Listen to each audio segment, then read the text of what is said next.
What is up, everybody? It's your boys here at Fantasy First Rounders Live. I know I'm not the usual host here, but we're going to get right into it, starting off with our little intro.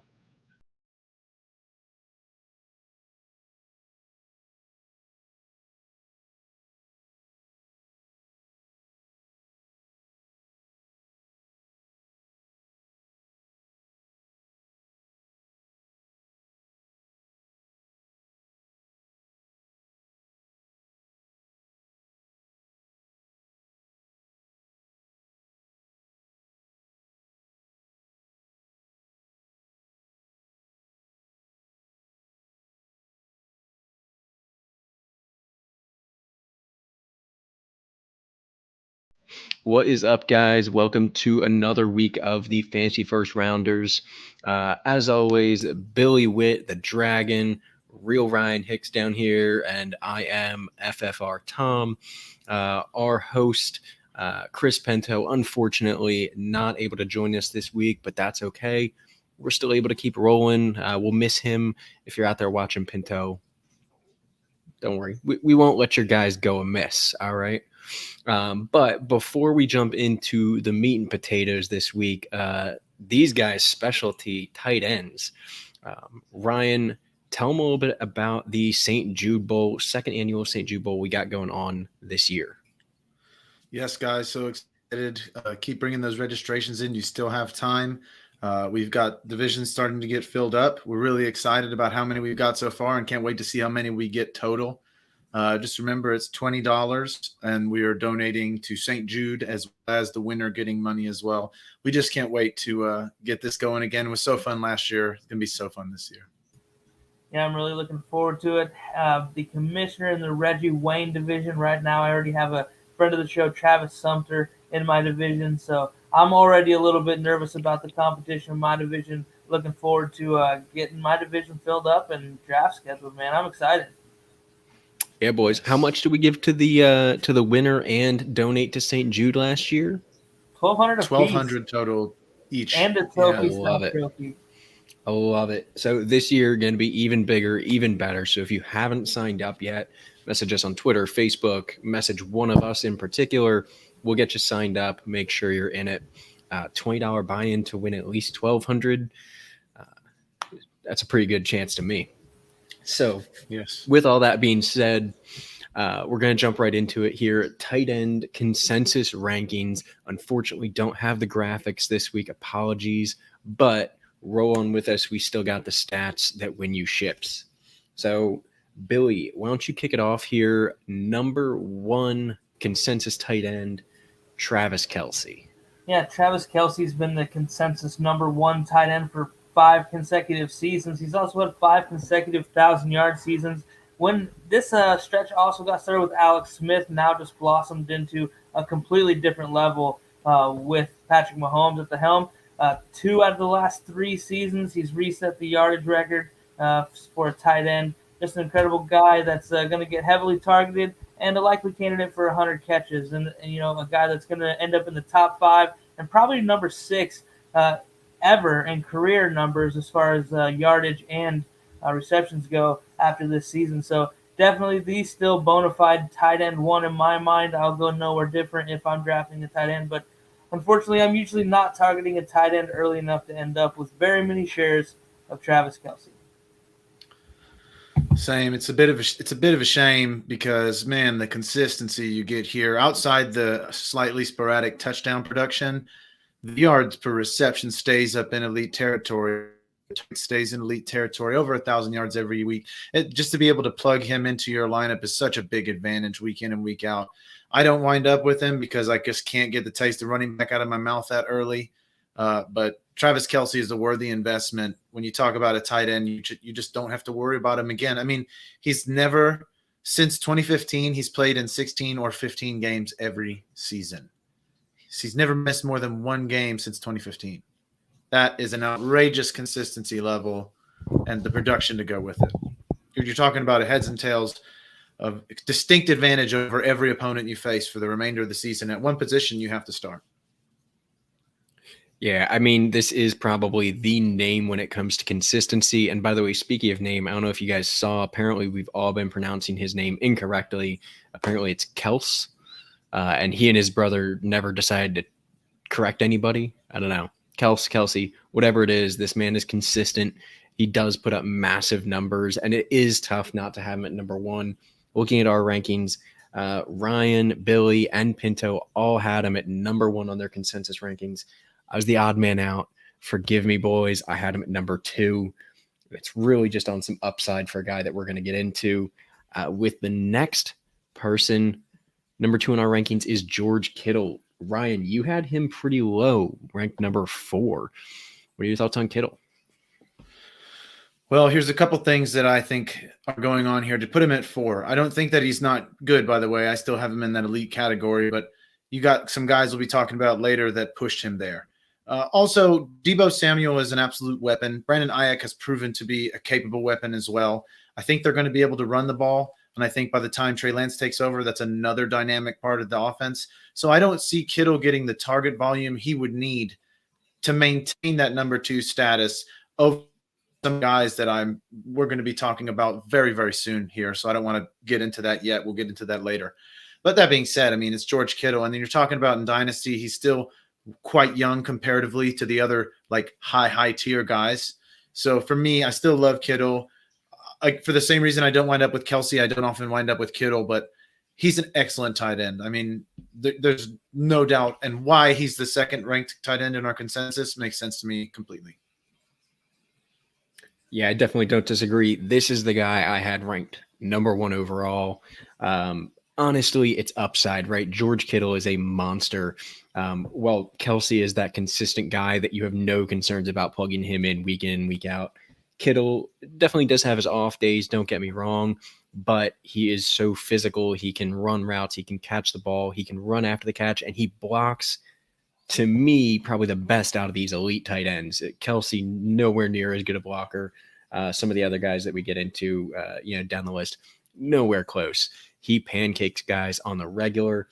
And to me, that's one of the reasons that he sees the field as much as he does. And I love to have him if I have the opportunity to get him. I'm right there with you, Ryan, though. It's tough taking tight ends this high. I like to find that value just a little lower. Bill, you kind of met us in the middle. You were at 2, Pinto at 3. What are your thoughts on Kittle?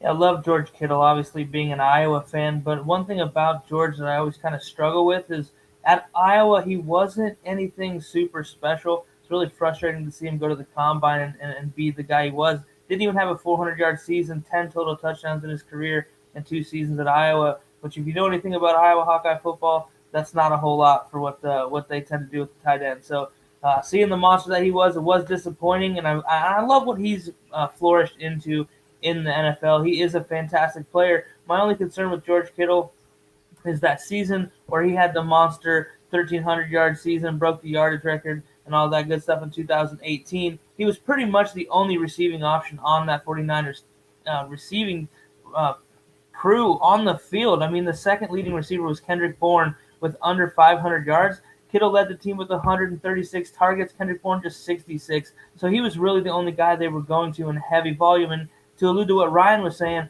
with Deebo Samuel, Brandon Ayuk, there's guys, and Raheem Mostert's a guy that catches balls too. I mean, there's a lot of talent on this team from a pass catcher standpoint to just be very hard for Kittle to duplicate that success that has him valued so high. I mean, he is that good of a player. I just feel like in a Shanahan offense, the ball gets spread around a lot. It's very unlikely for Kittle to reproduce that 2018 season again, just with a supporting cast.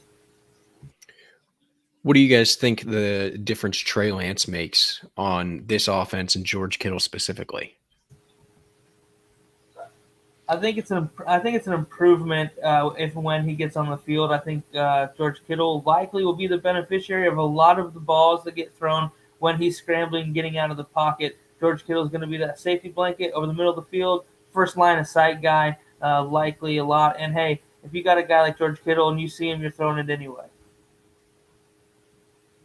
If it's not Jimmy Garoppolo, it's good. It's that simple. That's pretty fair. Or Nick Mullins. Like, Lance is going to be in Nick Mullins. Nick Mullins has some impressive stats out there. One of the highest passing yards in his first, I forget how many games, second only to, I believe, Patrick Mahomes in his first 10, 12, 20 games. I forget what it is. But cool. it is pretty weird but impressive.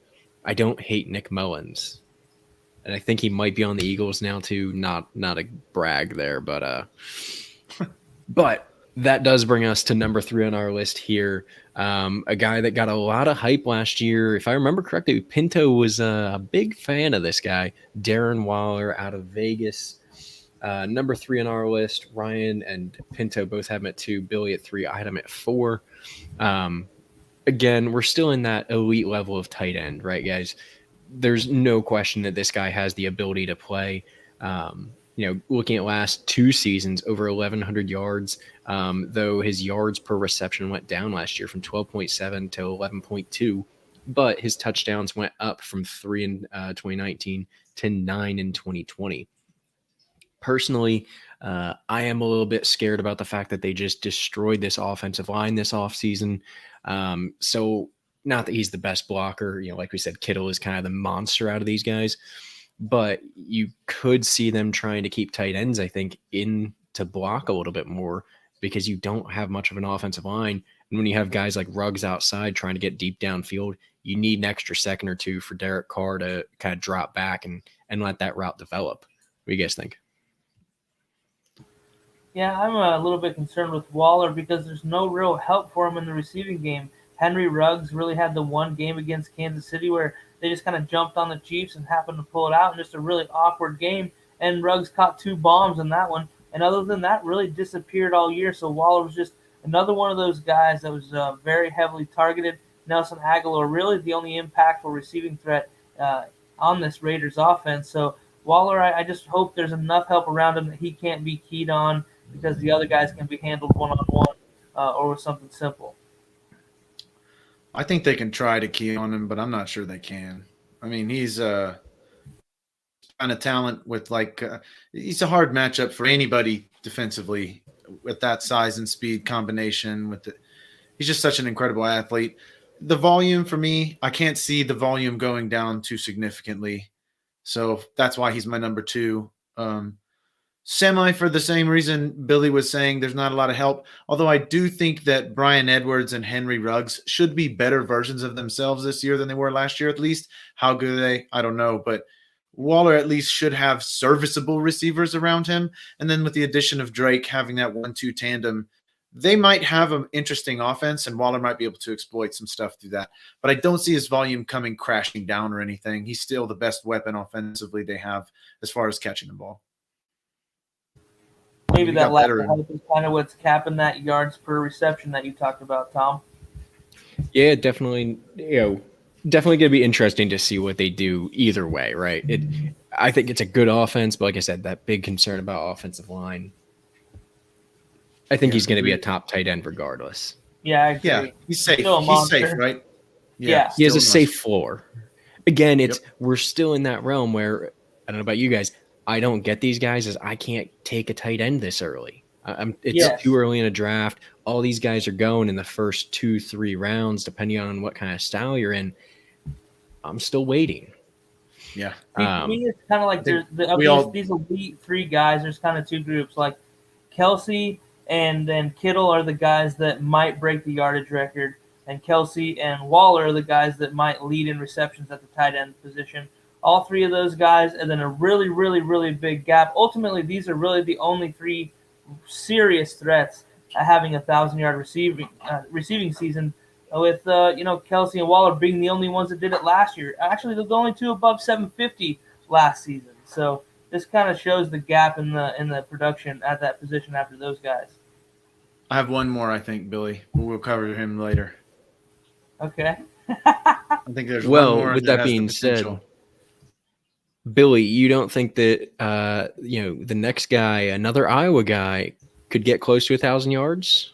I think he could get close. It's another situation where he's the only real talent, and TJ Hawkinson is just one of those guys that's fundamentally sound. He's not athletically whipping anybody at anything. A really good blocker. And this is a team that's going to probably lean on the run really heavily because they don't have a lot of options to throw the ball. I think Hawkinson could still be that top 5 tight end range, but these other guys that we've mentioned before, their values at the wide receiver position and relatively high up there too with the the number of receptions, the amount of yards, the touchdowns. Hawkinson is a very good for the tight end position, but I think it's just such a gap from those other guys. 1,000 yards, doable, but that's probably the ceiling for him this season, in my opinion. Yeah, I mean, I have him at 881 and 7 for 83 catches. So That's I mean, a great that's year. a great. Yeah, that's a great season. That's a great season. But would it shock me to see Hawkinson get 1,000? No, the guy could get that kind of volume. I mean, that might not be a good thing necessarily for Detroit if he's getting that kind of volume. Because I mean, nobody else is stepping up. But obviously, I think the potential there for volume is why he's so high in these rankings. I mean, who's going to get the ball? Like Cephas? Yeah, I mean, I think Hawkinson probably sees 80 balls, but he's not a 100-ball guy like these other guys we're talking about. Just still. Yeah, no, he doesn't. That next notch, you know what I mean? He doesn't have the same kind of ceiling, in my opinion, that Sure. the other three do. Totally agree. Yeah. I will say, I think what could help him get that ceiling raised a little bit is if we saw some of the guys that, Ryan, I know you and I have talked about, Sage Surratt, Amon-Ra St. Brown, kind of break out this year. I know neither of them are going to be clear number 1 receivers in the NFL. It's nothing outstanding. But alongside of Rashad Perriman, Quintez Cephas, Tyrell Williams, you might at least get a serviceable wide receiver group that, hey, again, it's not going to light the world on fire. And Scott Davis pointed out, you do have the quarterback change there. Obviously, Jared Goff is not Matt Stafford. He doesn't have the cannon like Matt Stafford did. So it's going to be interesting to see what they do with this offense. But I do want to remind everyone that Dan Campbell, the new head coach in Detroit, is a former tight end coach.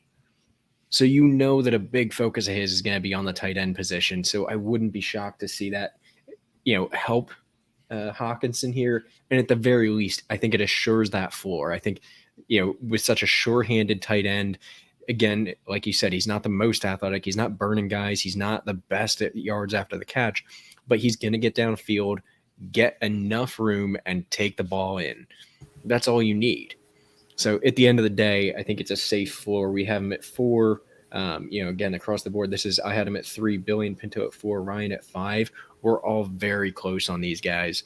And Scott Davis, he has the talent to be a top 3 tight end. I think he does. Unfortunately, I think Detroit's the place that careers go to die. Or is that wrong? Honestly, Tom, you make me feel a little bit better about it when you start naming those receivers. I mean, nobody that's that true number 1, but pretty deep with pretty good players, really. I mean, it's a good mix of guys. They might be able to execute just fine. And if Hawkinson is the 1A in that situation, and they're able to score, 23, 25 points a game, Hawkinson will be relatively valuable, probably right around where Ryan has him projected at 850-plus yards, 7-8 touchdown range. So I'll tell you what. That's a heck of a tight end. Yes. It reminds me a lot of 3-4 years ago, Philadelphia Eagles. I know, Eagles. But Carson Wentz having successful seasons as a quarterback with no real strong receiver options, right? Your best option was Alshon Jeffrey, who at no point in Philadelphia was a great receiver, or an aging Deshaun Jackson that really was only out there for a game or 2 out of the year. You were playing with guys that really don't, they were putting up 500 or 600 yards on a season, and then tight ends that are putting up 800-900 yards and a lot of touchdowns. That was how you were moving the ball, is running the ball, Swift, and tight end, Hawkinson. So I think you could still see a decent season out of Detroit. Yeah, I'm kind of excited about Goff there. I know it's a downgrade from Stafford, but it's kind of a whole new coach regime, everything. So I think Stafford got put where he needed to be. Awesome spot with McVay, but I'm not out on the Lions with Goff. I'm just kind of combing through which of those receivers I prefer. The drop might not be as aggressive as we thought it was. Sure. Yeah, absolutely. They're going to have to throw the ball. Boys. They are going to have to throw the ball. Yes. Yeah. They're going to be behind a lot. Yeah. There's another team here. We got another team who is going to have to throw the ball a lot, I think. But it's a guy that I'm not sold on at this level. Even with the changes, I know. I wish Pinto was here. He was the lowest Me on too. this. Kyle Pitts at number 5. And for the record, Pinto had him at number 9, guys. Yeah, Ryan, what do you it's got? crazy. I got him at number 3. I got him over George Kittle. Like, I got Kyle Pitts real high. And here's why. Well, I didn't until Julio left. And that target share is going to go where? Exactly. Like, who's going to take? Ridley's already had a lot of targets, so he might get a small bump, right? I'm giving Ridley a small bump in targets with the way Julio leaves. But, I mean, I feel you, Scott. And Pinto, if Pinto was here, we would be going because we feel the y'all two have him at 6, and I think that's relatively reasonable. Pinto has him at 9, and I have him at 3. So that's the total swing. I'm telling you, there's never, not once ever, been a tight end with this kind of profile as far as athleticism, speed, size, power. You're looking at something that hasn't come through yet. And Pinto always likes to say, not since Jeremy Shockey has somebody had 1,000-yard receiving season. But let's be realistic. When Jeremy Shockey came into the league, it was not the NFL of today. And when Jeremy Shockey came into the league, he wasn't running a 4.4 at 6'6". That wasn't happening. Like, he should not be in line ever, except on motion plays for distractions. He should be running the position Julio was playing. He likely will. And that's why he's going to get over 1,000 yards, because he's going to get the target share of a wide receiver 2 in an offense that's going to have to throw the ball a bunch. And if you look at how many targets Ridley and Julio got together, that's a ton of targets. At that size, with that speed, he's a matchup nightmare. He's likely going to lead the team in receiving touchdowns. So Shockey 2.0, he's like Shockey 12.0, man. Like, I love Jeremy Shockey 2.0 is more Hawkinson. Yeah, he's maybe closer. The class of athletes we're talking about here are in different ballparks. Like, we're not comparing the same things anymore. This is not like a tight end we've ever seen. This is like barely any receivers we've ever seen. Like, this guy is a freak of nature. I wasn't going crazy on him in redraft until Julio left, and I thought, well, what the heck else are they going to do? Seriously, what are they going to do? They're going to have to throw to that monster. He's going to break record for targets for a rookie for sure. More likely than not catches, and more likely than not yards as well. It's just, where else is going to go? You're definitely right. There is a lot of vacated targets. The issue is, what does that offense really look like? How good is Matt Ryan still? And can you draw enough pressure off of Kyle Pitts? I understand he is a physical specimen, right? Yeah, we haven't seen anything like this before. If he's your only real target when you're on defense, what's it going to matter? We got Ridley. Got Ridley as well. So that's what I was going to say. The benefit is you do have Calvin Ridley, and in the slot, Russell Gage, not a terrible option. To me, I think I've mentioned it before. Hayden Hurst too. I don't know why. Yeah. Yep. So my idea that is, I think the best solution for this team, as far as their standard go out there and line up, is 3 wide, 1 tight end. It's Calvin Ridley and Kyle Pitts out wide, Russell Gage in the slot, and Hayden Hurst lined up in line at tight end. I think that is what benefits everyone involved the most. And I hate to make the comparison, because obviously we have not seen a down plate of him in the NFL. And, just comparing size, speed, that kind of stuff. Kyle Pitts reminds me a lot of Megatron, right? Yeah, I agree. Explosiveness he has. And nobody will ever be Megatron until they have press coverage from 2 DBs at the same time. It will not be the same player. I don't know that we'll ever see that. But probably not. There's a lot of things to like.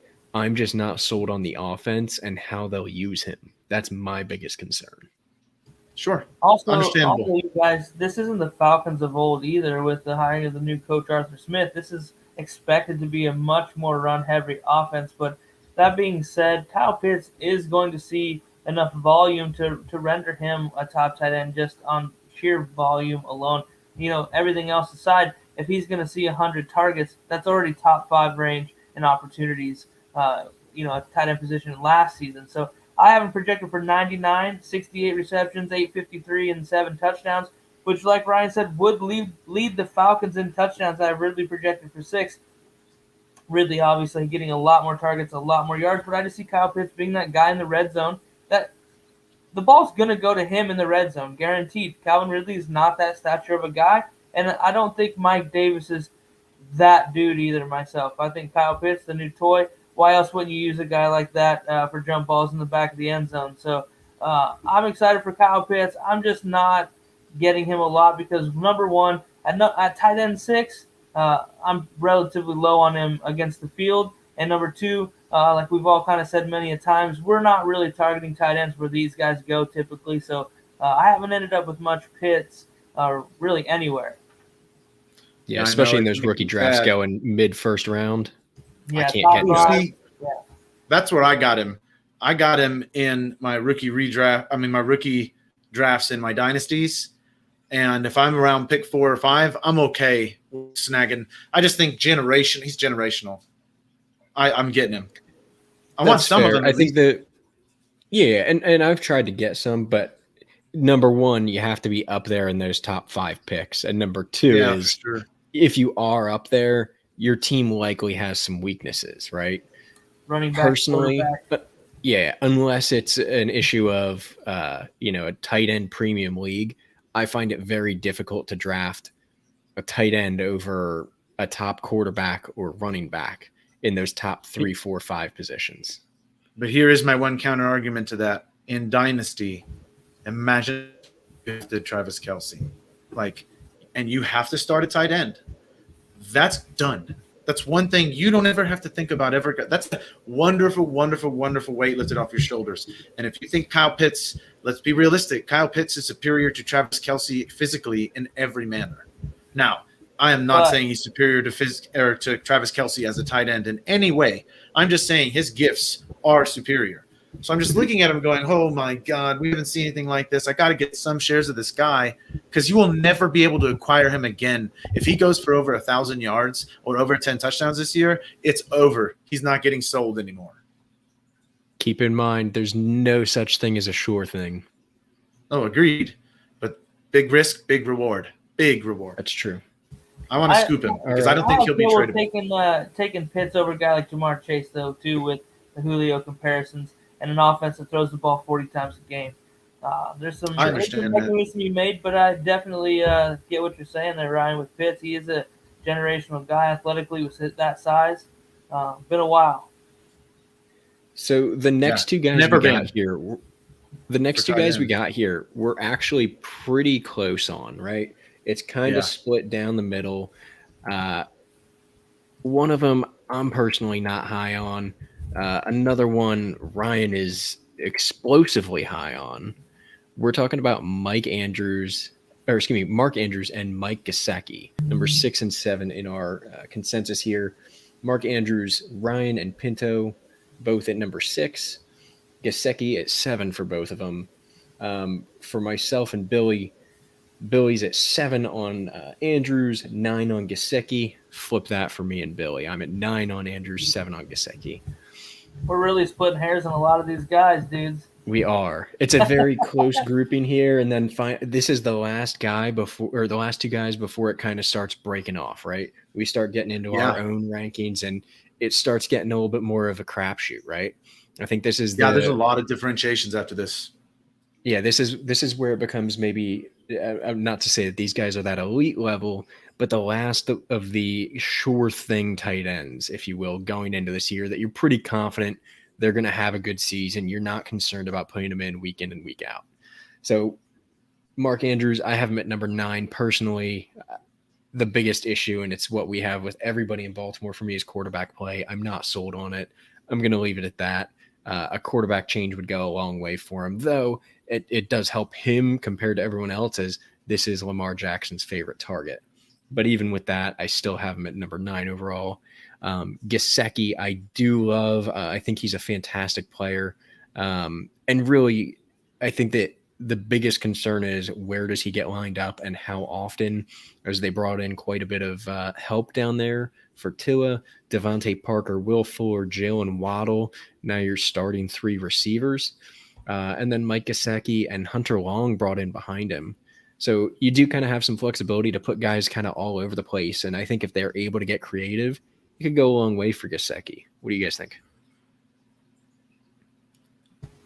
Yeah, these are two guys I really like about the same as well. I mean, it's like they have the opportunity, but in this one situation in Baltimore, there's not a lot of volume, and he can be keyed on at times. However, they drafted a lot of receivers, and that kind of seems to be the direction they're going with, a lot of smaller, fast guys that take the top off the defense. And then a guy like Mike Gesicki, who, like you said, Tommy, plays a ton in the slot, but Miami brought in about every wide receiver on the market worth signing, and traded for some too. I mean, Will Fuller added to that offense, likely plays inside with Devontae Parker and Preston Williams being big body dudes.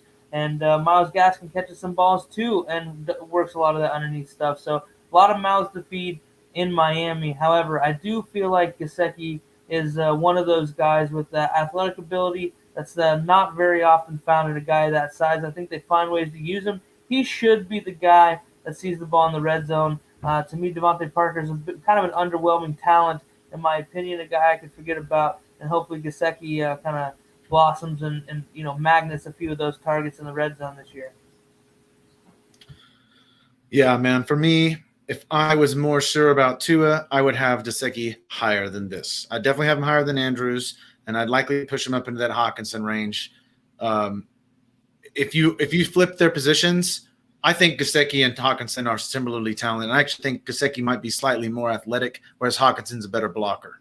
So when you're looking at fantasy, I might even lean Gesicki there just as far as like natural ability. But the Tua situation makes me a little bit nervous, so I back him off a little bit. What we know about Lamar Jackson as a passing quarterback, which I know, Tom, that's a little bit of an oxymoron with Lamar. But what we know about this is that he will throw touchdowns to Mark Andrews. He's done so before. He'll do it again. I feel like his touchdown situation kind of ups his ceiling or his floor for me to a place where I feel comfortable drafting Andrews. Even though he always goes a little too early for my liking, I would be comfortable drafting Andrews over Gesicki right now with the unknowns that I have about Tua. I mean, what if Tua turns into this, like, he just targets Waddle and Gesicki's targets go down this year? Like, it's just very difficult for me to trust what this Tua-led Miami offense is going to look like. And that's why this is probably the lowest ranking I've had for Gesicki in a long time, and it makes me feel bad. But Mark Andrews just has that daggum touchdown floor. He catches touchdowns. That's what he does. Yeah, definitely not sold on Tua either. These are the two guys that I think if quarterback play is a bit better, they really would bump up into the talent-wise, they're incredible category. players. Yeah. Just the quarterback situation and kind of some other wild cards really kind of hold them back with absolutely upper echelon guys. Yeah. So, like we said, now we get into the guys where it really starts to separate out. This is a guy Billy and I kind of high on. Pinto really was not very excited about. Brian kind of in the middle on. Denver's Noah Fant coming in at number 8. Ryan had him at 12, Pinto 16, Billy at 8, myself at 5. Ryan, you had him the lowest. What are you thinking here? Well, I had him lowest of us. Pinto had him lower. Yeah. Here's the problem. Yep. Quarterback situation in Denver is an unknown to me. I do think Drew Lock wins that gig. I'm really excited to see what the offense looks like with a healthy Sutton on top of a Judy, on top of a Fant. That's a nice little three-headed monster. So it's not that I hate on Fant. I mean, realistically, as I look in my projections, Fant is barely, like, he's legitimately 1 point behind Evan Ingram above him. So, and y'all know, well, again, we'll get into Evan Ingram later, but I'm really high on that Giants offense, and I'm just less high on the Denver offense. I can guarantee this. If Rodgers goes to Denver, Fant jumps into the top 5 for me. Honest to God, that's just a crazy situation, and I'm not confident that Locke can be that next level elite quarterback yet, and I'm very confident that Bridgewater can't. So if Bridgewater wins that job somehow, I'm done with Drew Lock because Bridgewater beat him out. And B, I'm going to be done with Noah Fant. He's going to drop lower than that because I don't want any Teddy. I'll tell you what. Number 1, I don't think Aaron Rodgers is going to Denver. I think he's headed back to Green Bay. A lot of rumors surrounding that. He's not headed there long-term, obviously declining his 2-year extension that he was offered. But Drew Lock. This is a guy that studied all offseason with Peyton Manning. Now they brought in a veteran in Teddy Bridgewater who's learned under, the likes of Drew Brees. It's a guy that can help Drew Lock along in his development, give him some stability, give him some inklings of knowledge to to suckle on the teat of greatness at quarterback indirectly, obviously with Bridgewater. But all that being said, Drew Lock is going to win this quarterback battle. Noah Fant will be the beneficiary of that. And by the way, on that monster you were talking about there, Ryan, you forgot about KJ Hamler, as well as Tim Patrick, who really kind of came into his own last year, had a solid season, right? So I do think that we're going to see a great, increase for Noah Fant here. Looking at his last 2 seasons, went from 40 receptions over 66 targets his rookie season to 62 receptions on 93 last year, about 560 his rookie year in yardage and 673 last year, 3 touchdowns in both. At the end of the day, this is a team that has never been incredibly strong offensively in his first 2 seasons. You finally have a healthy team, healthy running backs, and a better offensive line. It's about time. Yeah, this Broncos team is tooled to be a pretty high-octane offense, and unfortunately they've kind of suffered from Drew Lock not really progressing as quickly as they were hoping, but some of that has to do with there's been a lot of injuries around him, including himself. I'm hoping that Teddy Bridgewater comes into this offense and really is just kind of that old head guy for Drew Lock to help him kind of get things figured out and push him a little bit, and kind of help him with that last couple bits of development. I think Teddy's all the way there from a mental standpoint. I just feel like physically, talent-wise, that's where he's just not anything special. Drew Lock is kind of everything you want physically, the mental game, the tending to the fundamentals, doing the little things. I think Teddy could help the kid tune up, and ultimately that's the best scenario for Denver. I'm way more in on these guys, with Drew Lock under center. Like Ryan said, I'm not a Teddy Bridgewater guy. Tom, you like Teddy quite a bit, but Noah Fant's situation is also going to be drastically improved with Courtland Sutton back on the field. Last year, the only place that Noah Fant didn't progress was in yards per catch. He was down from 14 to just over 10, and the only difference was no Courtland Sutton on the field. So I feel like with Courtland Sutton on the field, it makes Noah Fant another level. Now, you want to talk about an athlete.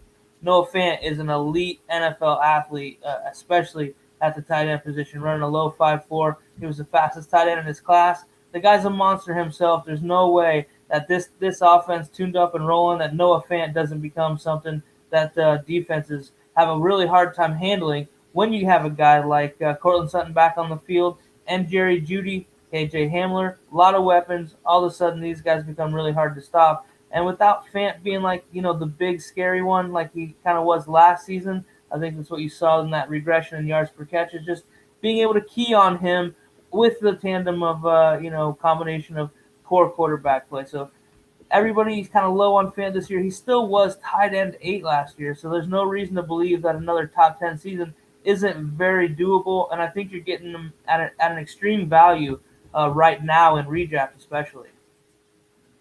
Yeah, and look, this is where you just mentioned he was tight end 8 last year.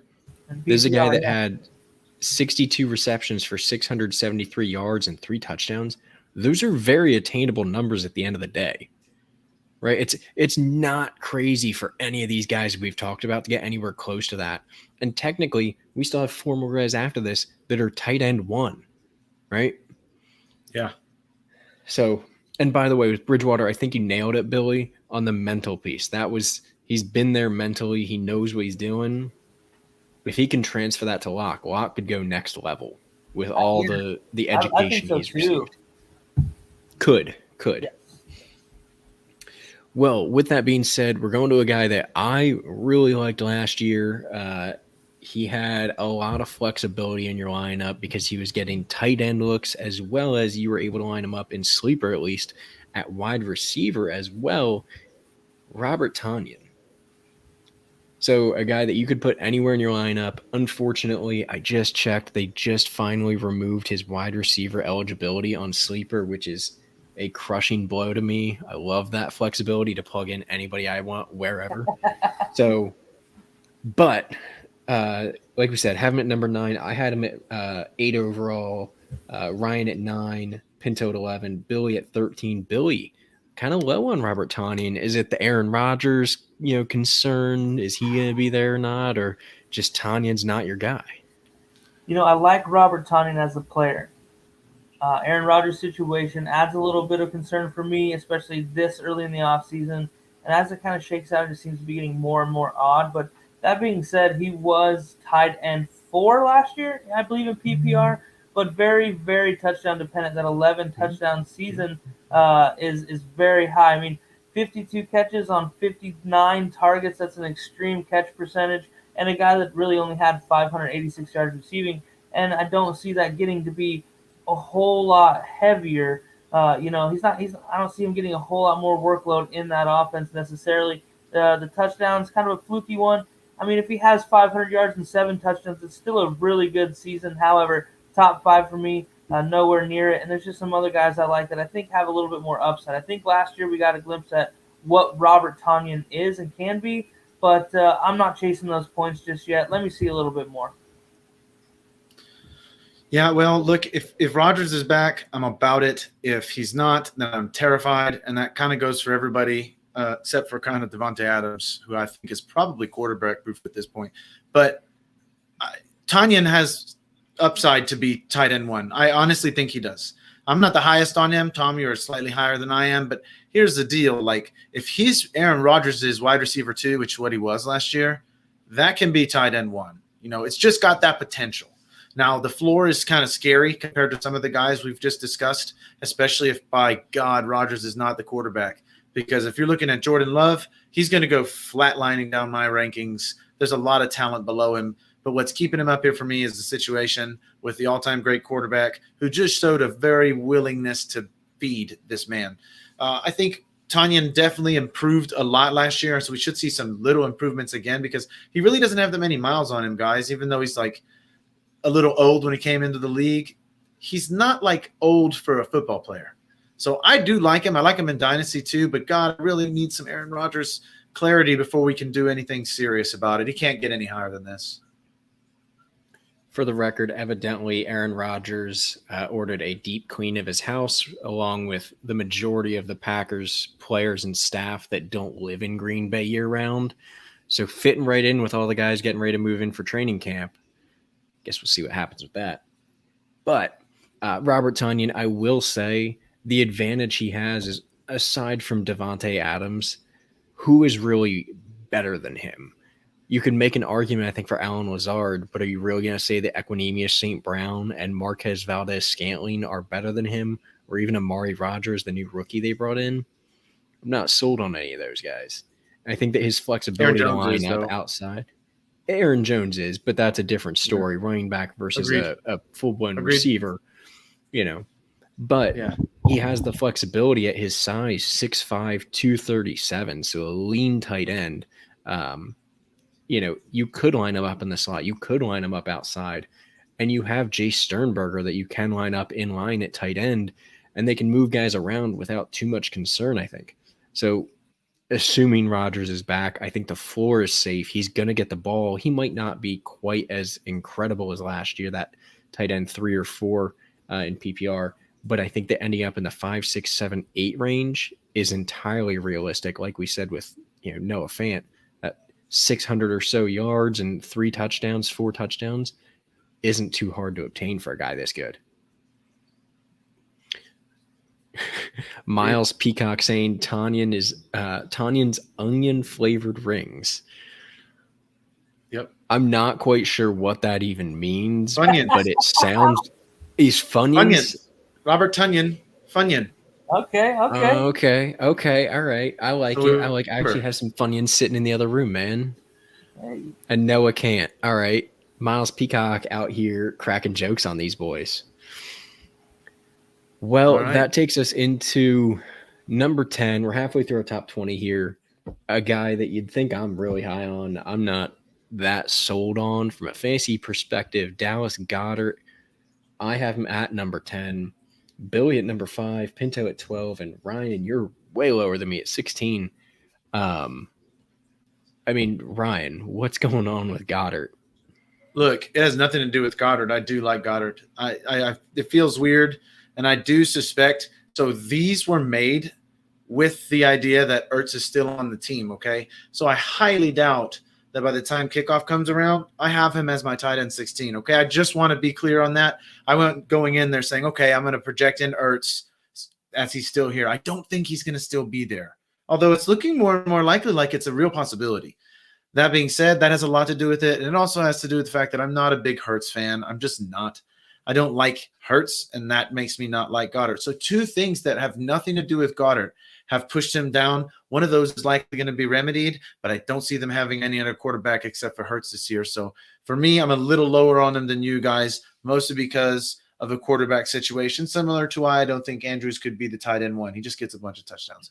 So you might see Goddard have a big touchdown year. And actually, you might, who knows, Hurts may improve and he may make this look silly and Billy's 5 ranking look much better. It's totally possible. Goddard's got that kind of talent, but I'm not a believer in Hurts. Yeah, I mean, I'm right there with you. Hurts is not the guy that I want throwing passes to my fantasy tight ends and receivers. Dallas Goedert, all the talent in the world. I think he's one of the, probably top 5 talent-wise tight ends in the NFL. I think he could be that guy, but he is limited. And I think that one of the limiting factors is that they've really put an effort into focusing on the wide receiver position going into this year. Obviously, bringing in Devontae Smith, they're trying to really develop Jalen Reagor to be the guy.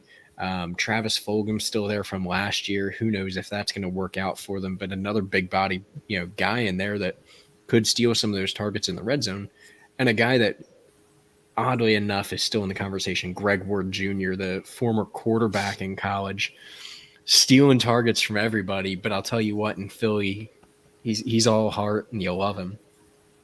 I think Goddard, the reason I have him at 10 is because he has a fairly safe floor. He's going to get receptions. He's going to get touches. So it's tough to drop him too far. But it's tough to say that even if Ertz is gone, that projects him so far up into that top 6, top 5 tight ends that I really want to push to get early in a draft. Yeah, I love the athlete that Goddard is first and foremost. I mean, a 6'5", 260-pound guy that plays like a basketball player, and that's just what I enjoy about watching the guy play. He kind of reminds me of Travis Kelce, just a really athletic, big dude. I just really enjoy it. But to you guys' point, there is another really, really badass tight end still in Philadelphia, a guy named Zach Ertz, who still has plenty of gas left in the tank. But reports earlier in the week talked about Zach Ertz. He's showing up for camp. He's ready to rock. He's past his issues. Now look back at the 2019 season. Both of these guys were healthy and played a lot. Zach Ertz finished the season at tight end 4 in PPR, where Dallas Goedert was tight end 10 in PPR. No reason to think that Dallas Goedert wouldn't be the lead guy in this offense, just with the age of Zach Ertz, the kind of the difference with the coaching staff and whatnot, and Dallas Goedert being the younger, more talented guy. But if you look at his play as well, it's really just been injuries are the only concern. When this guy's on the field, he balls, man. He is a top-notch talent at the tight end position. Really, that year he was tight end number 10 overall in PPR scoring. He really did all of his work after week 6, and then the little bit that he played last year, really came out the gate with over 100 yards receiving in that first game, and then had a really big stretch toward the back half of the year when he did get healthy on the field. I think he had 3 games of 65-plus yards receiving. I mean, a guy that's really, really talented. He was still tight end 20 last year, only played 11 games in an offense that was abysmal in Philadelphia at times. So I think that says a lot to the production and how high his floor is. Tight end 20 in 11 games, I'll take that. I like him a lot. I like him at tight end 5, and I could take him higher. He's a guy that if I'm losing him in drafts, like the auction draft that we're in together, Ryan, I'm pissed. I really want Dallas Goedert on my lineup, so I love the value that he is. I just really think that Jalen Hurts, I don't think he's going to take that next step and be incredible. From a fantasy standpoint, I love the rushing upside and that kind of thing. But I think Dallas Goedert's the kind of guy that Ertz could lean on. And I think it could be a really good thing. Yeah, Bill, you mentioned that 2019 season that it was Ertz and Goddard out there. Yes. Ertz was the Eagles' leading receiver, 916 yards. Goddard second at 607. Miles Sanders third at 509. And that was Jeffrey 490, Aguilar 363, Greg Ward 254. Boston Scott 204, and that was J.J. Arthega-Whiteside and Deshaun Jackson. You know what that the best part about all that is? that's Carson Wentz's best year from a yard standpoint of his It career. was. But so that, to me, it's a guy we talked about earlier, and we mentioned this, TJ Hawkinson.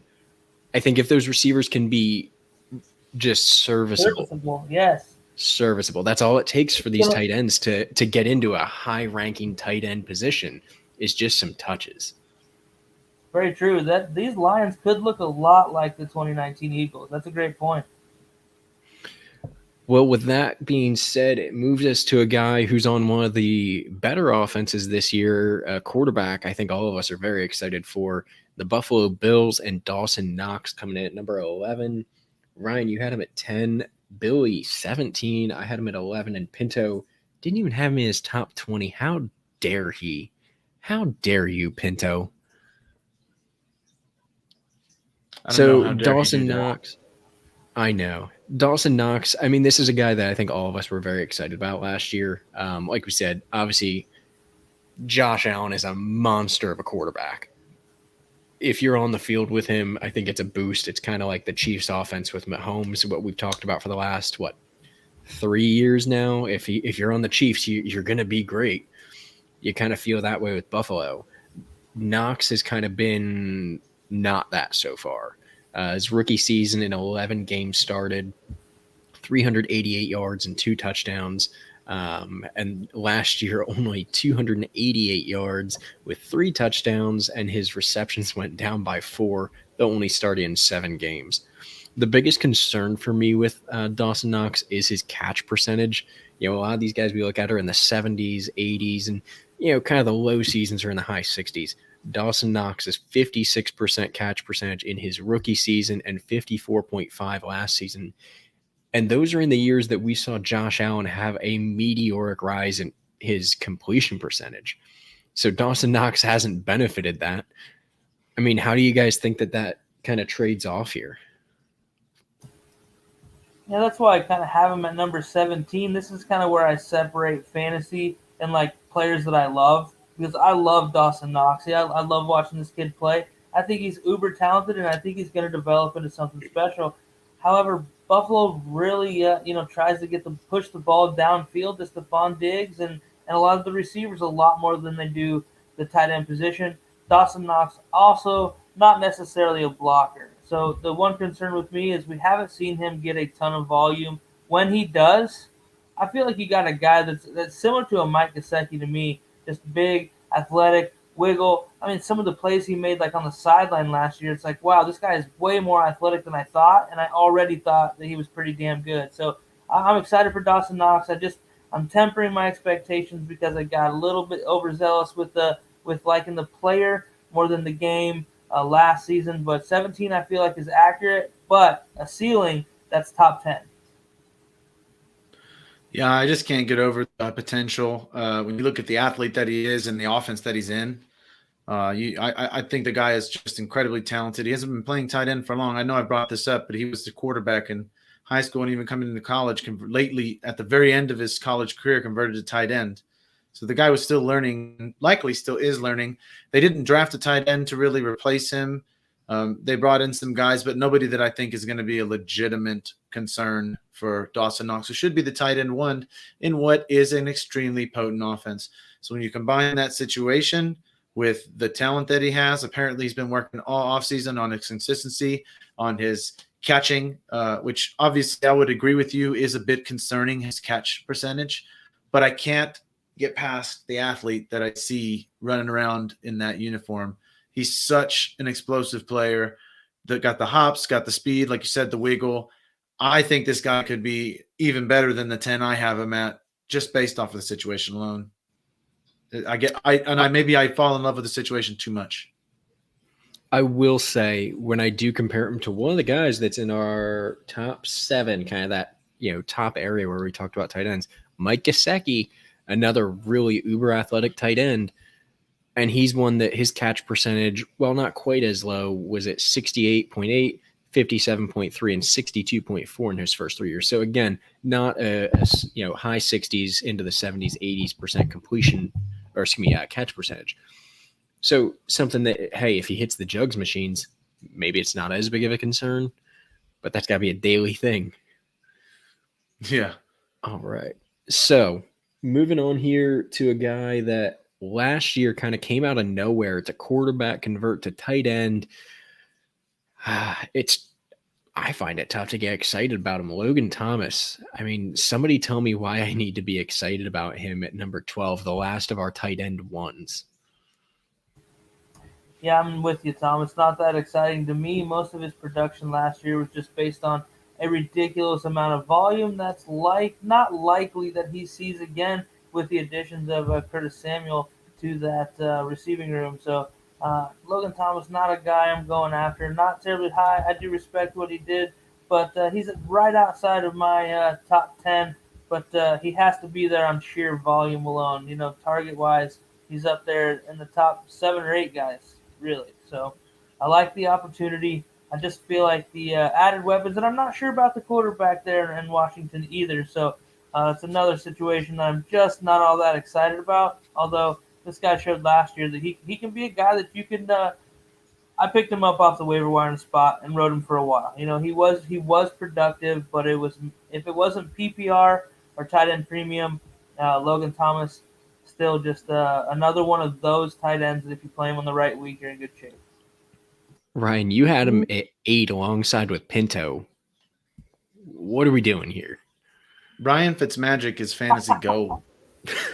Ryan Fitzmagic is fantasy gold. He's a gunslinger. He's the bearded one. Like, he's fun to watch play football. Why? I mean, how much more fun was it watching Miami with Ryan Fitzpatrick last year? I know Tua was a rookie, but man, they would bring him in to like close the games. It was awesome.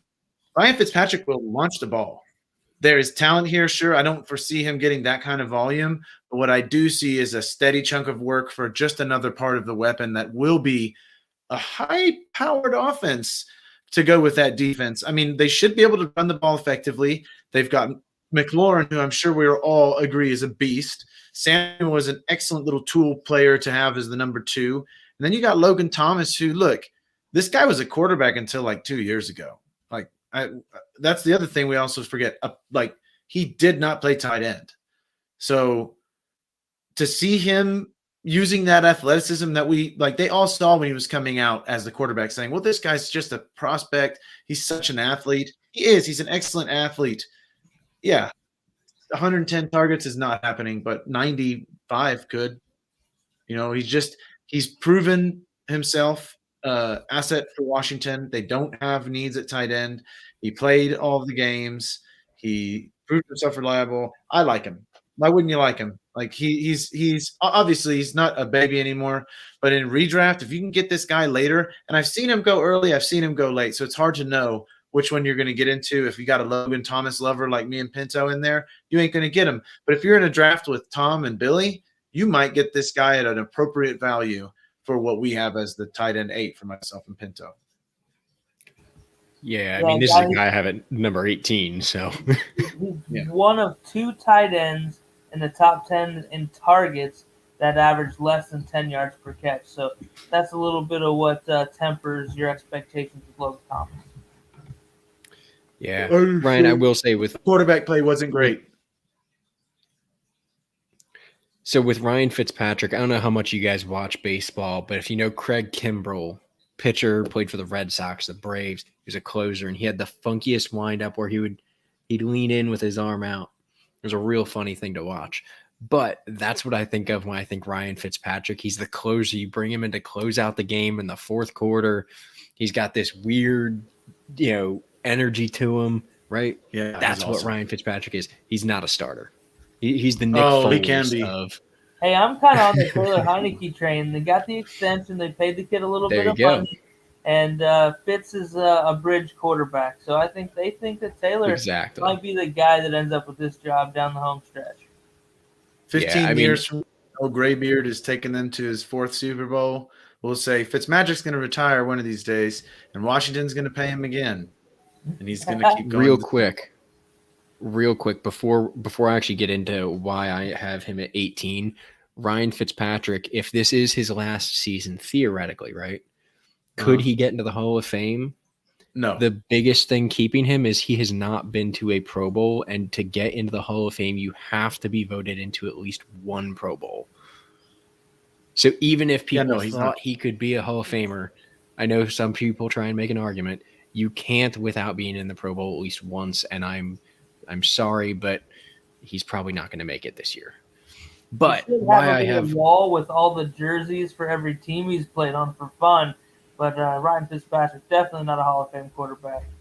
Yeah, agreed. I love Scott, him to I death. assume you're And I'll talking miss him about dearly. Logan Thomas here. Yeah, I think he is. But for Logan Thomas, the reason I have him at number 18, right? Looking at this receiver group, again, maybe not a bunch of number ones, but some guys that are solid number twos and even threes and fours after that. Terry McLaurin, who pushing into a wide receiver one, I think he's very, very talented, and Scary Terry is damn scary being in the NFC East. Curtis Samuel, Kelvin Harmon, Cam Sims, Antonio Gandy Golden, Diami Brown, somebody that we didn't even think about going into that draft, really. Yeah, Steven awesome Sims Jr., and then go into the backfield and you have Antonio Gibson and J.D. McKissick who can both catch as well. There's so many people that can catch the ball on this team, and a guy that barely averages, in the nines for yards per reception. That's not what you need when you're Washington. You need some chunk plays. You need to move the ball. So I think that Logan Thomas might fall to the wayside, and you want a blocking option. I don't know a single name on the depth chart behind him at tight end, but I'm sure one of them can probably block better than a former quarterback. No offense to Logan Thomas. Hey, tell that to Jared Lorenzen. The hefty lefty? Yeah. R.I.P. hefty lefty, man. But all right, taking this into another NFC East team here, a guy that has had all the hype since he got into the league, hasn't really translated it, is Evan Ingram. We got him at number 13 here. Pinto had him at 12. Ryan 11, Billy 12, myself at 13. Man, Pinto's hating on Ingram. I know we all tried to hype him up last year, but I mean, I don't know about you guys. I'm going to keep it short. This is, again, one of those super physical guys, just an athlete who, if he gets the opportunity share, he can be a monster. He needs to catch the ball as well. But having, a few receivers out there with him, having Saquon, I feel like it's a season that the focus isn't on him quite as much, and it could prove to be a decent spot for him to have that 400, 500, 600 yards, kind of push into the low end tight end one, or a guy that you have as a streamer or a flex play, just based on solid numbers. Yeah, last year he saw a sharp increase in targets, going from 68 to 109, kind of the numbers back along with that rookie season, which was his career best. In yardage, from a yardage standpoint, having around that 750 range, but really been underwhelming since. But the number of targets that he's getting is right up there in that top 5 range for volume. You got to assume that the catch percentage will come along a little bit better with the healthy Daniel Jones, the addition of Kenny Golladay, and Sterling Shepard stepping up, kind of getting back healthy, and another guy we like with Darius Slayton. So this is an offense I'm really excited about. I think Evan Ingram should be a big-time beneficiary of not a whole lot of coverage, just because he has a lot of guys around him that you have to worry about. He's kind of the guy that might be the least threat, and I think volume alone, not factoring in, I think Evan Ingram looks to kind of increase. He was right on the bottom end of the tight end 2 range. I think he'll be a high-end tight end 2, kind of back-end tight end 1 by the end of the year this year. Yeah, I mean, I got him at 11, so I consider him a tight end 1, and a lot of that has to do with, like Scott said, Kenny Golladay in that offense is going to demand a lot of attention. A healthy Saquon is going to demand a ton of attention. And then you got those secondary and tertiary options that are all dangerous in their own way. Plus, you got the fastest QB in the NFL. So when you look at that offense, there's a bunch of – I mean, technically, what I literally stated is fact. So don't get angry, haters, just because he failed. Very true. Yeah. But here's the deal. Seriously, this offense has got so much going on with it. Unless Jones regrets, which I don't foresee happening, especially with this kind of talent influx and the way the line was kind of gelling as the season progressed. They should be a whole different line that starts at week 1 this year than what did last year, even though it's the same names. This is a different offensive line. They may not be the best in the league yet, But they did it. I think they made a good decision trying to build this organically, and it's going to pay off big time this year and moving forward. This continuity is a big deal on the offensive line. I don't think people give that the credit it's due. But honestly, Evan Ingram in this offense, he won't get the volume to be up there with those other guys, but because of all the stuff going on around him, he's going to sneak in those big games. Like, this guy interests me a lot more in best ball, just because I think he could have a 2-touchdown game real easy without even trying, because everybody's so focused on Golladay and Barkley's just gashing them. There goes Ingram. Or it could be a Tony. I think they'll take turns. It wouldn't be Tony, Ingram, Slayton, Shepard. Somebody's going to get that 2-touchdown game. So, when you're rolling a tight end out that has that kind of potential, again, once we're out of that elite category, Evan Ingram is one of the guys I like to kind of have as far as my options go. Yeah, I'll tell you what, Scott Davis here in the chat thinking Brady was the fastest quarterback. We were asking what quarterback wore cargo shorts to run the 40-yard dash, Scott. But your time. The best pictures I've ever seen from the combine. But moving on here to probably the best 1-2 duo as far as tight ends go in the league right now. Tom Brady's old team here, the New England Patriots. We have Jonnu Smith at 14, Hunter Henry at 15. I mean, pretty interchangeable, I think. Though one of these guys has a little bit higher floor for our rankings. So, Billy, what do you think of these guys? I like Jonnu quite a bit. Hunter Henry, another really talented guy, but I wish it would have worked out with him with the Chargers. He seemed to be just the perfect fit there. I do expect both of these guys to be good, but in my opinion, Jonnu Smith is just a way more physically gifted guy than Hunter Henry, and I expect him to be the 1A and 1B in this offense that's likely to run two tight ends a serious majority of the time, especially with Cam Newton running that offense. They're not looking to do a whole lot with receivers and throwing. There's no receivers on the team. There's no running backs on the team, and Cam's not a very good quarterback anymore. So I expect Jonnu and Hunter Henry to really be kind of the pieces that this offense revolves around. However, I feel like Jonnu is just a little bit more talented of a guy. I'll take him as the 1A, but I like both players. Just underwhelmed with New England at the offense as a whole. Yeah, so for me, it's interesting. I think that we all took Jonnu over Henry. I was curious when I was looking in, hey, is Jonnu higher than Henry in every single one of ours? And he is, right? Like, he is higher on every single chart. Why is that? You think it's because he's the superior athlete? That's kind of what I was thinking. Yeah, I'm a little bit more spread out just because, I like some of these guys that, like an Evan Ingram, who's going to see so many more targets than Hunter Henry being that 1B. That's just my opinion. I mean, how it shakes out, who knows? And both guys will probably be really relevant tight end options, as we've seen New England do with two tight ends. So I don't think there's any reason to think there was a reason they went and got two guys of this caliber to plug into that offense.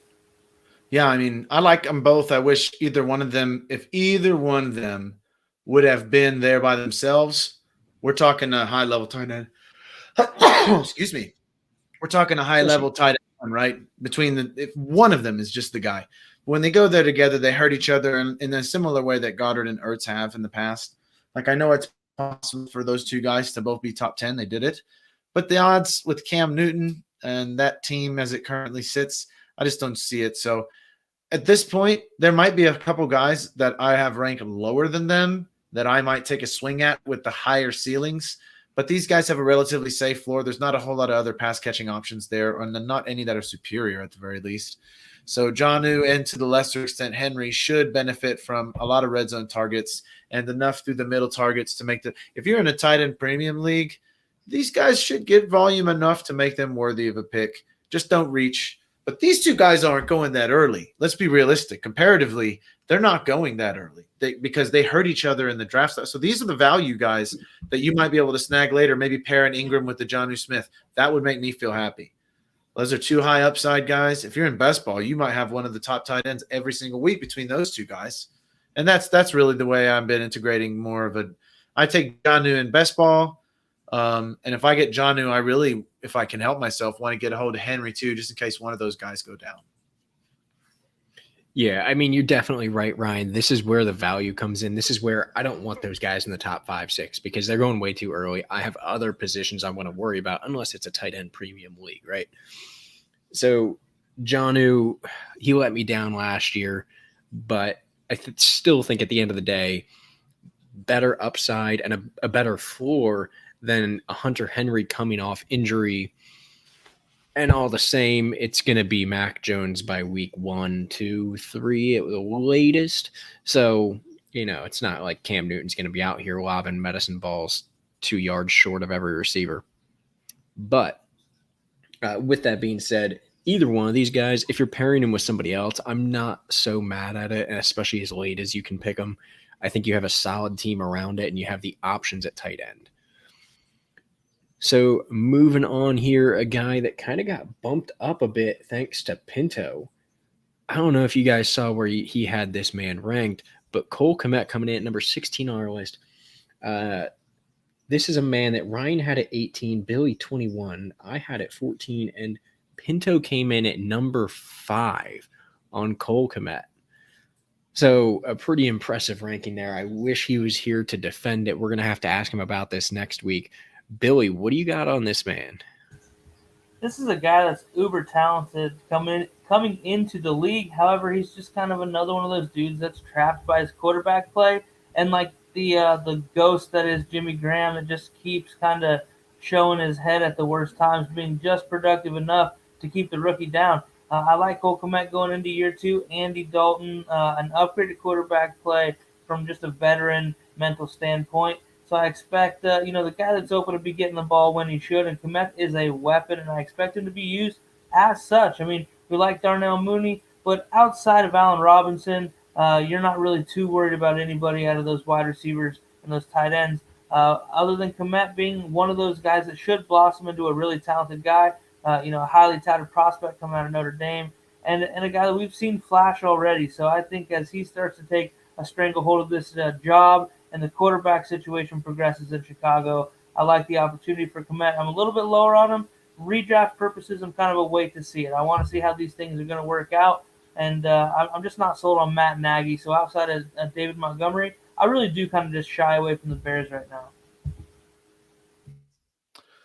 Yeah, see, I think that Cole Kmet the talent is just undeniable for me, but I really was upset about, obviously, Trubisky.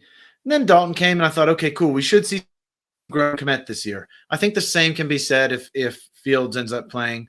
But you got to look at this guy, Jimmy Graham, the ghost of, as you referenced, wasn't really – you know what he was? He was statistically impressive. But when I was watching him play, I'm like, okay, this guy's holding on for dear life.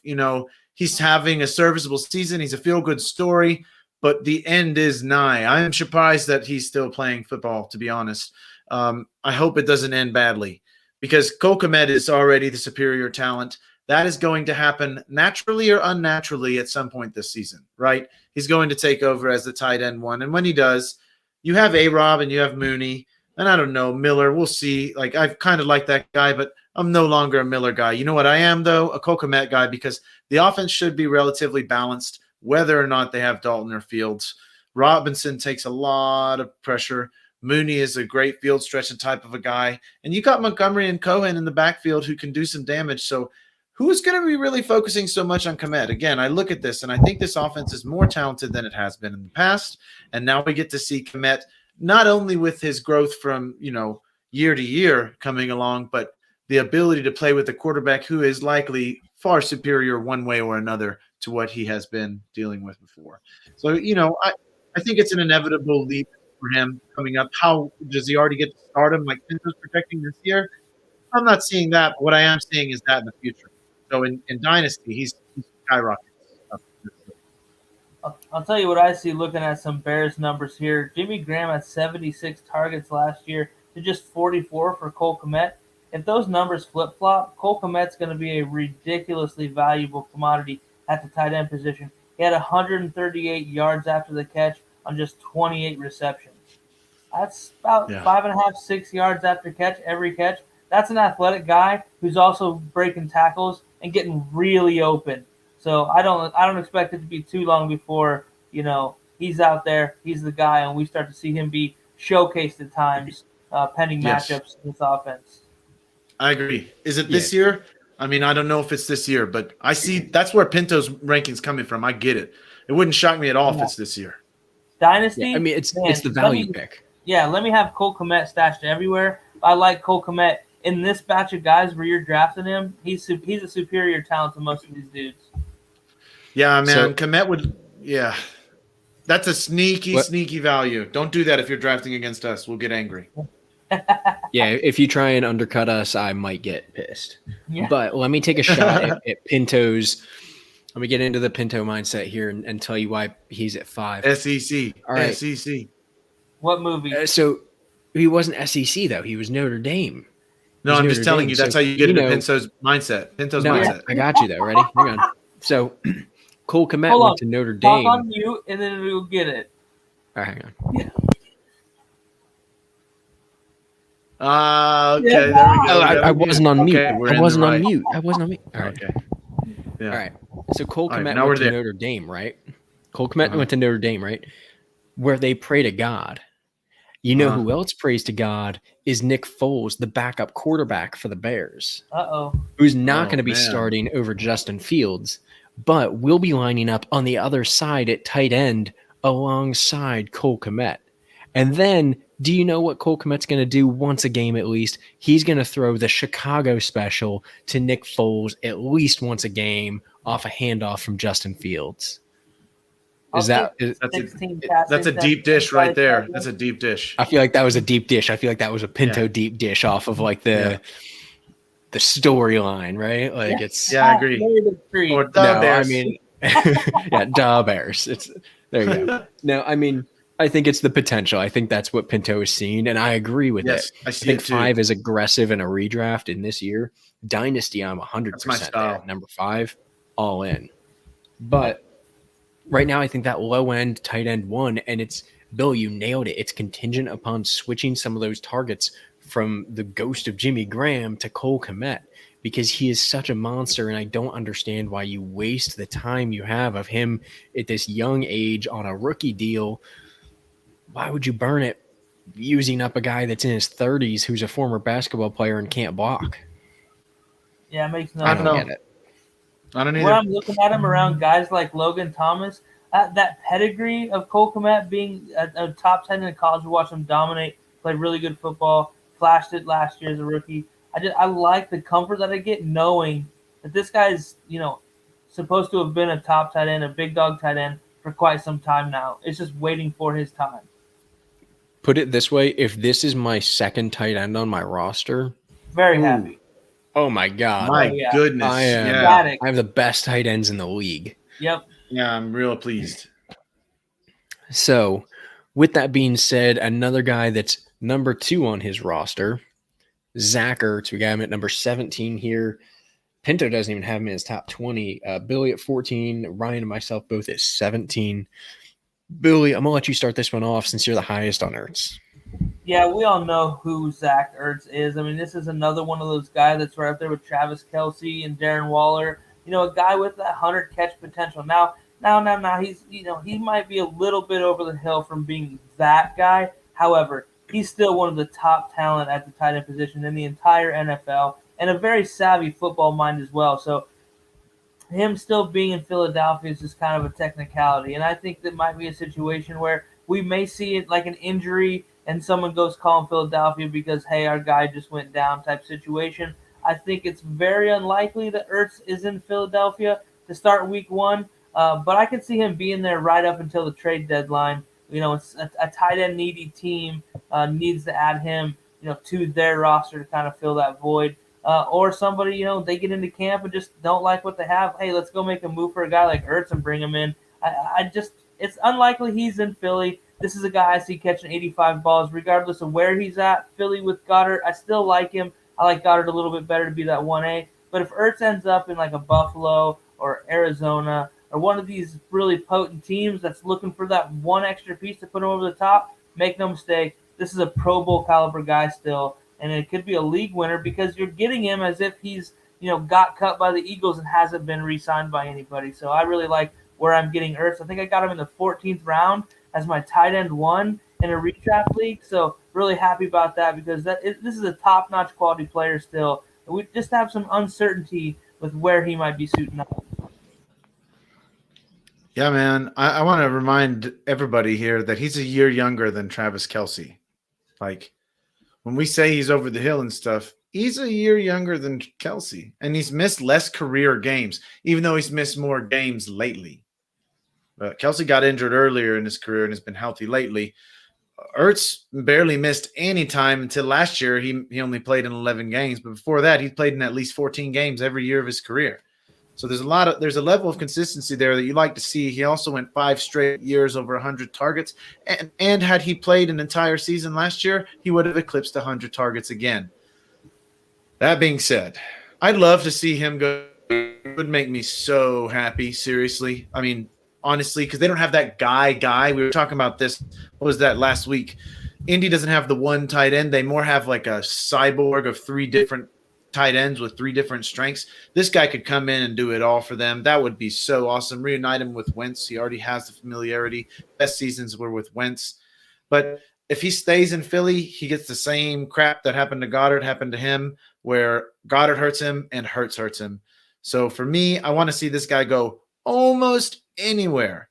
How about, again, let's show him up at Buffalo's been mentioned a lot. Sure. Although I do think Knox is plenty talented. Man, I think they could support 2 tight ends as well. So Ertz is another one of those guys where you look at the value and where you're going to be getting him in the draft, and you're like, holy cow. Like, yeah, this could be – it's not like Deshaun Watson where you're taking him and going, oh, my God, I could have just gotten the QB1, but I also could get a guy that plays 0 games this year. Ertz is playing. There's no way he doesn't play this year. But where? That's the more question. So if we knew Watson was going to play but wasn't getting traded, that's what I'm looking at with Ertz, because he was always a top tight end. Why would he not be back at the age 31 season, whereas Kelce is entering 32? And just to take a peek at some really fun numbers with Zach Ertz, he's one of 3 men to ever have 150 targets, and him and Jason Witten are the only tight ends to ever have 110 or more catches. So he's done some things that even Travis Kelce has not done. That's really, really impressive to me. I like to see that kind of stuff out of a guy. Let's not forget how talented at top of the tight end game Zach Ertz was. And hey, guys, he's not that far from that guy right now. He's had some injury bug a little bit here, but healthy coming into this year with a bone to pick. Zach Ertz is as good of a tight end as anyone in the NFL. Yeah. So, I mean, keep in mind, you say the injury bug. Over his 8 seasons, he's missed a total of 11 games. And out of those 8 seasons, 7 of them, he averaged over 10 yards per reception. So we talk about how Kelce is consistent, albeit it's not at the same level as of yardage and receptions. Zach Ertz is consistent in the touches he's getting, right? So if you get him the ball, he will perform. And by the way, the one season that he was not over 10 yards per reception was last year at 9.3, right? Obviously, last year it was a mess for that entire team, including Zach Ertz. He did miss 5 games last year due to injury, but there hasn't been anything that's so, nothing season ending, nothing that's so insane that it's overly concerning. It's just he gets banged up. And part of it comes from the fact that he had 5 straight seasons of 100+ receptions. So there is the concern that, is it a guy you want to lean on for 150 targets a year? Probably not. But a place like Indianapolis, a place like Buffalo, where you have a Dawson Knox, you have Mo Alley-Cox, you have somebody that they're not your number 1 tight end, but could be a number 2, a solid number 2. That could be the ideal landing spot for him. His earlier years with Dallas Goedert, where he complements Zach Ertz rather than vice versa. So that's for me where I have him a little bit lower. I had him at 17. If he goes somewhere else, that value goes up, right? How about the Bengals? But like that a lot. He's going to have to block too much. He might not get the only offensive lineman. He might not get the volume. There. Yeah, that's true. He's going to get hurt blocking. Yeah. I do like it, but again, I think there's a lot of mouths to feed in Cincinnati. We talked about all the receivers out there. I do think that they would try and use him to block more, which I will say is not his bread and butter. Not that he's the worst blocker out there, but it's not his proficiency. And they really need blocking to get that run game going. And that's not, I would like him there. I think he'd be good, but I don't know that that's the guy they would necessarily go after. I think they might be more targeting a Hayden Hurst kind of guy out of Atlanta, where you just brought in Kyle Pitts, and Hayden Hurst has a little bit better blocking, in my opinion, than Zach Ertz at the end of the day. Let's talk Hurst. It is. So Zach Ertz, a tough one in Philly, but if he goes anywhere else, I'm in on it. All right, moving on. Gerald Everett here, kind of a weird one, right? Yeah. He's had okay seasons, in Los Angeles, but the biggest question is, can he really produce at the end of the day? I'm not sold on it. I have him at number 15, but again, we're into that tight end 2 kind of area. His catch percentage doesn't impress me. It was 50% his rookie year, and then kind of 66 and 61 the other 3. So I don't know. I think that this is a guy that could get some volume, but maybe not enough to push him into the tight end 1 kind of category. What do you guys think? Anybody higher on him? I'm 15 on him, same as you, Tom, but I don't know. I feel like maybe that feels a little bit high sitting here raw, reading it right now. I like the talent, but I kind of like the other guy I was in LA with him for the Rams. I like the situation in Seattle. However, how long have we been saying that Seattle needs a tight end, blah, blah, blah? They don't use the tight end. We always want them to get this tight end, and Russell Wilson doesn't throw the ball to him anyway. So it's kind of a situation where I feel like, Jimmy Graham. Yeah, that was the last one, right?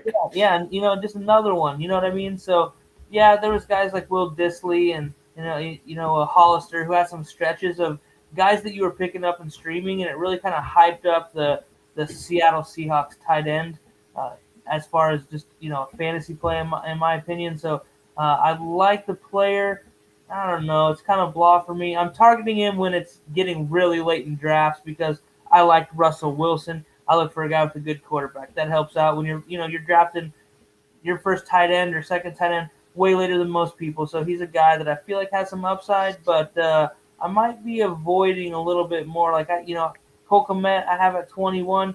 I'm probably not taking him over Cole Kmet, if I'm at the draft table raw right here, right now.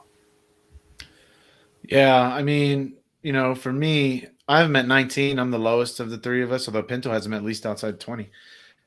I always liked him more than Higbee whenever they were together, just for the athleticism that Everett brings to the table. Sure. He's an athlete. Yeah. So when I see him here, I'm like, he's probably the best athlete in this tight end room. So he'll likely be that tight end 1, but I still don't see Dissly going anywhere. They also drafted Colby Parkinson, who I actually think can be the most fantasy relevant of the 3 of them when it's all said and done. We'll just see what this second year looks like. But Everett, and just being in that offense, that's why we got him as high as we are. Because again, like you said, you got to love a tight end with Russell Wilson. I know they're not like these elite guys, but God, the defensive attention that DK and Lockett they bring, and then the fact that they always seem to be able to run the ball. Ooh, what are you supposed to do if they start getting some all-world tight end? I thought Jimmy Graham was already washed up when he went there. But this might be – Everett might be the best athlete they've done that tight end room for some time. And if that can be utilized just effectively, you're looking at an excellent tight end 2 with tight end 1 edge upside. And this is a guy I'm trying to tandem up. Again, I want to get 3 tight ends that all give me a puncher shot at a tight end 1. That's where I usually end up going. Yeah. Like what we were talking the other day, Billy, in that draft we're in, I was like, I need to get me some O.J. Howard. I need to get me some Dawson Knox. And I need to go get – I can't remember who the third guy said was. Howard, Knox. Oh, and I wanted to get Pat F., but somebody just went way too high on him. Yeah, if I can get 3 tight ends like that, can I get a puncher's chance? And one of those guys is going to wind up as the tight end 1. Yeah, sign me up. This is one of those guys for me. It is. There's some upside, but it's tough to get there, right? Another guy with upside, but kind of got faded a little bit after the draft this year. Hayden Hurst from Atlanta coming in at number 19 for us.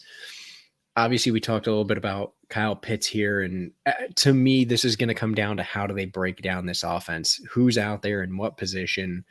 And if what I said, where it's Pitts outside and Hurst is lined up at tight end, I think this is a great grab because I think that he has the talent to be a tight end one if he's lining up as the tight end for this team. And he's definitely the best blocking tight end on the team.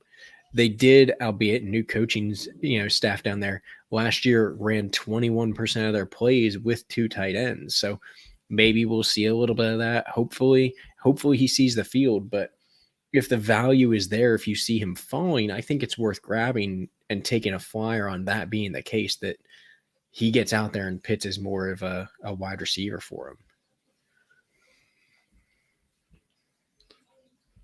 Yeah, honestly, I agree. Hayden Hurst for me is a guy that I'm not terribly excited about at all, really. I mean, last year, being the tight end one, still only a 500-yard guy, a little bit touchdown dependent, and a guy that really hasn't lived up to the hype since being drafted in the first round by the Baltimore Ravens. And so, Kyle Pitts coming in, I think he's a guy who catches balls, mid-40 range in receptions, but just nothing I'm getting excited about. I'm really not even getting him late because I like a lot of the other guys athletically more that we're looking at in this range. Yeah, to me, you're looking at a solid option. That's what he is. If I'm a little less risky, this guy lets me be risky. If I want to get real risky in the other two, this guy to me has the safest floor of this tier of tight ends. Whereas he's going to get some snaps even with Pitts because we know he's going out wide. So for me, I will have some Hurst exposure simply because he keeps me that safe floor. I don't foresee him really missing too much time or getting overutilized per se. He'll be doing some blocking and he'll be doing some pass catching. He's not going to be the primary target. So, yeah, I'll take him, especially if I can slot him in for a bye week and hope he has that one good week for me. But this is not one I'm getting excited about. This offense in general, unless you're going to be one of the high volume guys like the Ridley and the Pitts, I'm not really that excited about you. Yeah, it's definitely fair. Well, the last guy we're talking about tonight, we're coming up to a wrap here, is Tyler Higbee. To be honest, a guy I kind of forgot about. Billy, I know we didn't really have him on our rankings and we realized he kind of got left off the list, but honestly, I think he kind of jumps up a little bit when you actually look at it. Tyler Higbee here, quick look at his stats over the last few years. Another guy that's averaged over 10 yards of reception for the last 4 years, 11.8, 12.2, 10.6, and 11.8. The biggest question is going to be receptions. His highest is 69 with 89 targets in 2019.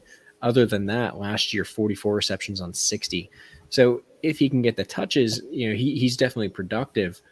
Good news, obviously, Gerald Everett no longer in Los Angeles, and you bring in Matt Stafford. I could see this as a guy that quickly moves up into my, low end tight end 1, high end tight end 2 kind of range. When I reevaluate this and make sure I add him into my rankings. Ryan, what are your thoughts? Nah, man. I saw this last year. I was kind of right. I mean, he didn't have a terrible year, but everybody was projecting him to have that huge year, massive monster year. That didn't happen, did it? And it's because I think he's a solid tight end. That's it. I think that 2019 and to a degree, 2020's 5 touchdowns are slightly anomalous too. I don't see Stafford going Higbee over guys like Woods and Kupp. I think Everett kind of helped Higbee, and I actually think they got a guy in their roster if this all turns out the way I think it's going to. Bryson Hopkins may take over as the tight end 1 for that situation by the year's end. Now, will he outperform him on the year? I don't know, because I don't think that's going to happen immediately. They want to give Higbee every chance. And I think he's an effective player, but I don't think he's anything special, and this is no longer a place where I think, this guy could be a tight end 1. I mean, in a perfect world, I could see it happening, but I don't think that perfect world happens for Higbee this year. He's just a tight end. If you get him, great, plug him. I know some of y'all like him more than I do. For me, I'm just like, okay, Higbee. That's a guy that I'm not calling anybody to tell him, hey, I got Higbee. No, I got Higbee. And it just is what it is. He's all right. This is that range where I'm like, all right, I can get a guy in this range, but likely he's not going to be starting for me I hope not. And again, Higbee ain't the worst guy to be starting because he has those tight end 1 weeks, but I'm not seeing him have it all year long with A, Hopkins coming in for another year, and B, the receiving options that exist on the field, I don't think that Higbee gets the volume necessary he would need. Like that 89-69, I don't see that happening. Yeah, I actually kind of disagree with you, Ryan, just on the fact that Gerald Everett had 62 targets himself last year, 2 more than Tyler Higbee's 60. So those vacated targets, it's safe to assume majority of those will go to Tyler Higbee. And I think Matthew Stafford, obviously being a humongous upgrade from Jared Goff at the quarterback position, we've seen Matthew Stafford make Hawkinson a pretty relevant guy. So we know he likes to throw to the tight end at least a pretty solid amount. I just feel like getting that job solely to himself is very important for Tyler Higbee, who was tight end 8 in 2019 when Gerald Everett still had another 400-yard season. So we've seen him be productive next to Gerald Everett. I'm not sure what was up with the mix last year. The Rams' offense was really out of sorts for how we're accustomed to seeing that well-oiled machine operate. It was just kind of awkward. So I expect him to get back to his previous form. I do agree with you on the fact that I don't think Tyler Higbee is like an elite athlete at the tight end position. I think he's a pretty good tight end. I think he's a pretty good tight end in a damn good situation. And that's why I'm pretty high on Tyler Higbee. And he's a guy I'm really targeting amongst this group of guys because the situation is beautiful for a guy that you're getting, way at the end of your drafts, really. Yeah, I mean, it's the implication, right? The implication. I don't know if you guys watch Always Sunny, but Yeah. Oh well. All right. That's 20 tight ends, boys. I don't know about you, but I think that is good for the night. Tell them one more time about the incredible things we're doing with St. Jude Bowl 2.0. What do we got to offer? Tell them about your baby, Ryan. Yeah, we're going to be, again, it's a $20 entry fee. Last year, $1,200 to St. Jude, $1,200 to the winner. This year, we're going to do at least that. Tell all of your friends, guys. The more we can get people, the more we can raise for St. Jude, and the more we can give to the winner. So that's good for everybody. Everybody wins here. So make sure that you let all your friends know and all the people you play fantasy with in the other leagues, let them know, hey, there's this big tournament. Everybody should join. Come. Give a little money to St. Jude, have some fun, meet a lot of people who love fantasy football as well, and see if you can beat us. Good luck. I'm going to smoke you all this year. And just, we had a ton of fun last year. A drama-less event, with nearly 150 people involved. That just shows you the vibe that we've created with this event. Yeah, you want to join. It's competition, but it's pretty friendly. Our divisions are real talkative. They jive pretty good. It's a blast. Last year was a ton of fun. And I know, Ryan, you're cooking up some different platforms and ideas for different leagues to do with all you guys that pay attention to us. So stay tuned for that. We'll have that coming to you soon, guys. St. Jude Bowl, like Tom said, 2.0. We're doing it again. And, hey, don't miss out. This is an awesome event. And we're filling these divisions right now as we speak. Registrations are coming in, trickling in here, throughout the month. So get your registration in now as we fill these. Just, get yourself in early so you don't miss out on the main event. Yeah. Pinto. Yeah. Pinto fashion. Still on mute. Yes. Pinto. Oh no. Yeah. I really pulled a Pinto there, didn't I? Good one. Anyway, what I was saying is we are 50 days out from NFL kickoff, if I'm not mistaken. We're almost there. It's we're getting rookies reporting to training camp. This is it. This is our time. Make sure you get signed up. St. Jude Bowl 2.0, bigger, better. If there is a type of fantasy football that you like, we're gonna do it. If there's something that we're not, tell us, and we'll make sure we get it in there. Make sure you check us out on Twitter at Real Ryan Hicks, at BWit24, at FFR Tom, and of course our boy, who is not here, at Aggie Kappa Sig, as well as FR Fantasy Live, I believe it is, right? Yes. So Fantasy First Rounder. Fantasy FR Live, thank you. On Twitter, Facebook, all the good stuff. Make sure you listen to us every Wednesday here, 8:30 Eastern on Facebook, Twitter, YouTube, whatever your preferred listening source is. Because you know what? Stats win ships, right, boys? I think that's the Yep. thing, right? Stats Yeah. win ships. Yes, they do. So that's what we're here That's for. what it is. So thanks for tuning in. Hope you guys have an awesome week. We'll see you back here next Wednesday.